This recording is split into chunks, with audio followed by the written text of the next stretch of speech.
आपके साथ डिस्कस कर रहे हैं जो पॉइंट का नाम है कैश फ्लो स्टेटमेंट। तो ये कैश फ्लो स्टेटमेंट जो चैप्टर है उसमें कैश फ्लो स्टेटमेंट के अंदर कैश का इनफ्लो और कैश का आउटफ्लो क्या हो रहा है वो देखना है। जैसे कि आपका बिगिनिंग का बैलेंस जो है, साल के बिगिनिंग का ओपनिंग का बैलेंस आपका मान लो कि 50,000 है, और जब आपका ईयर एंड आता है तब आपका क्लोजिंग बैलेंस है वो है मान लो कि 70,000। तो बिजनेस में ऐसी कौन सी एक्टिविटी हुई कि ये 50,000 वाला बैलेंस 70,000 हो गया, यानी कि ये 20,000 का जो डिफरेंस हुआ वो कैसे हुआ, यानी कि कैश का इनफ्लो कहाँ से हुआ है या फिर आउटफ्लो कहाँ पे हुआ है वो आपको देखना है। इसीलिए ये चैप्टर में कैश फ्लो स्टेटमेंट में 3 एक्टिविटी में डिस्ट्रीब्यूट किया हुआ है पूरा चैप्टर। सबसे पहला जो है वो cash flow from operating activity है।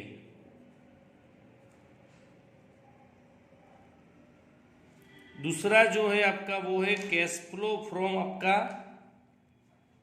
फाइनेंसिंग एक्टिविटी और इन्वेस्टिंग एक्टिविटी। यहाँ पे हम पहले आपको बात करेंगे cash flow from operating activity, फिर cash flow from investing activity and last जो हमारा है वो कैश फ्लो फ्रॉम आपका रहेगा वो financing, cash flow from financing activity. तो सबसे पहले हम देखते हैं कि भी cash flow from operating activity है, इसमें क्या आता है। यानी कि बिजनेस की रूटीन जो हम एक्टिविटी करते हैं, परचेज सेल्स करते हैं, इनकम एक्सपेंस होता है, वो सब यहाँ पे आता है। इन्वेस्टिंग एक्टिविटी जो है आपकी, वहाँ पे आपको land, building, plant, machinery, investment, यानी कि जो हमारी बैलेंस शीट की एसेट साइड पे जो एसेट होती है वो एसेट परचेज सेल्स करते हैं वो, यानी कि non current asset and non current investment, non current asset and non current investment. इसमें आपको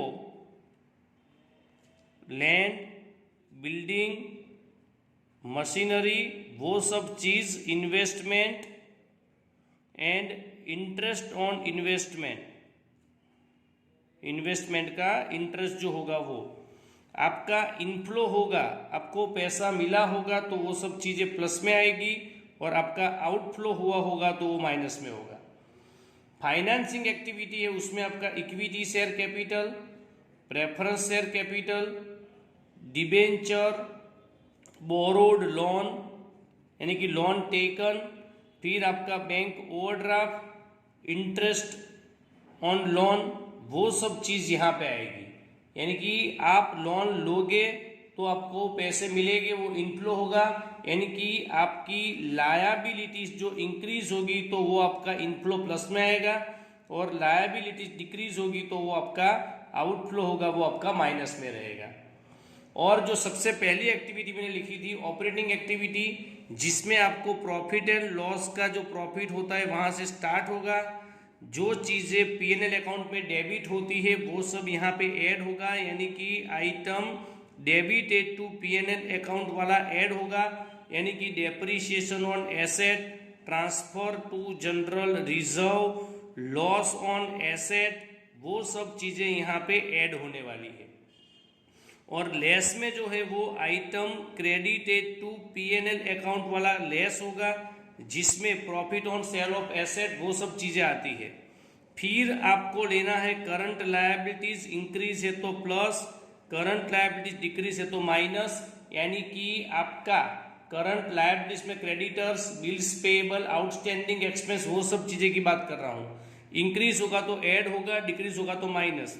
और जो आपका करंट एसेट है उसमें इंक्रीज होगा तो माइनस, और डिक्रीज होगा तो उसमें प्लस होगा, क्योंकि करंट एसेट इंक्रीज हो रही है, यानी कि आपके जैसे कि स्टॉक है करंट एसेट, पहले 1 लाख था फिर वो 150 हो गया, तो 50,000 आपने ज्यादा उसमें इन्वेस्ट किए तो आपका आउटफ्लो हुआ इसलिए माइनस होगा। फिर आपका करंट एसेट में डिक्रीज हो रहा तो वो प्लस होगा। उसमें से लास्ट में आपको टैक्स पेड जो होता है वो आपको माइनस करना पड़ेगा, तब जाके आपको उसका आंसर मिलेगा। ये सिर्फ कैश फ्लो की मैंने 3 एक्टिविटी आपको एक्सप्लेन की कि जिसमें आपको कैश फ्लो के अंदर जो ऑपरेटिंग एक्टिविटी आती है वो, इन्वेस्टिंग आती है वो, और फाइनेंसिंग के बारे में मैंने आपको बताया। चलो बच्चों, अभी हम आगे जाते हैं। जैसे कि हमने कैश फ्लो स्टेटमेंट में जो रिवाइज किया कि भाई फर्स्ट एक्टिविटी जो आपकी है वो cash flow from operating activity है, उसमें हमने देखा क्या क्या आएगा यहाँ पे। फिर दूसरी एक्टिविटी जो हमने देखी वो कैश फ्लो फ्रॉम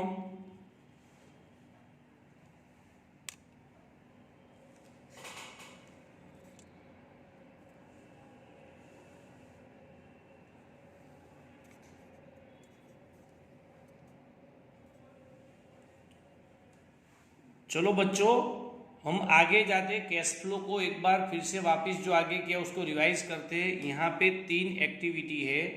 एक है कैश फ्लो फ्रॉम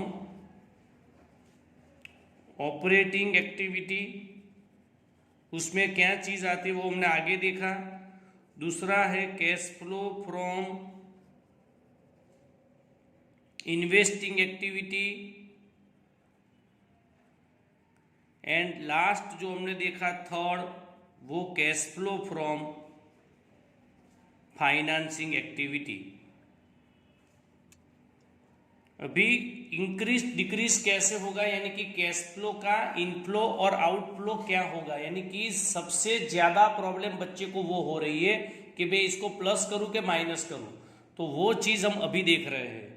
यानी कि अभी जो आपको मैं पढ़ा रहा हूं इस पे आपको बैलेंस शीट पे फोकस करना है।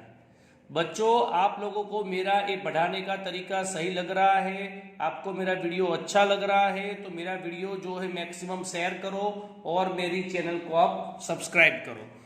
अभी हम देखते हैं कि भाई बैलेंस शीट जो होती है वो बैलेंस शीट की 2 साइड होती है, वो हम सबको पता है। एक जो है वो लायबिलिटी साइड होती है हमारी, और दूसरी जो है हमारी वो एसेट साइड होती है। हमको वो भी पता है कि कौन सी साइड पे क्या क्या चीजें आती है। चलो दोस्तों, हमको ये पता है कि बैलेंस शीट में लायबिलिटीज एंड एसेट साइड पे क्या आता है। मैंने यहाँ पे ये कुछ चीजें लिख के रखी हुई है, अभी मैं आपको वो एक्सप्लेन कर रहा हूँ। लायबिलिटी साइड जो होती है बैलेंस शीट की, वो लायबिलिटी साइड पे क्या होता है, इक्विटी शेयर होता है, प्रेफरेंस शेयर होता है, डिबेंचर होता है, फिर आपका क्रेडिटर्स होता है, बैंक ओवरड्राफ्ट होता है, बिल्स पेएबल होता है, आउटस्टैंडिंग एक्सपेंस होता है। तो ये सब चीजों में क्या होता है, जब इंक्रीज होता है यानी कि लायबिलिटीज हमारी बढ़ती है, हम किसी से पैसे ले रहे हैं यानी कि इनफ्लो है तो वो टाइम पे प्लस होता है, और जब हम लायबिलिटीज डिक्रीज होती है हमारी यानी कि हम किसी को पे कर रहे हैं तो वो माइनस होता है। यानी कि वो चीज मैंने यहाँ पे लिख के रखी हुई थी कि इंक्रीज होती है लायबिलिटीज तो प्लस होता है, और डिक्रीज होता है तो हमको डिडक्ट करना है उसको। जैसे कि फाइनेंसिंग एक्टिविटी है वो लायबिलिटी साइड होती है, तो जब भी आप फाइनेंसिंग एक्टिविटी करो तो लायबिलिटीज आपकी इंक्रीज होती है तो उसको प्लस करना है, डिक्रीज होता है तो आपको माइनस करना है, यानी कि फाइनेंसिंग एक्टिविटी आपकी हो गई है।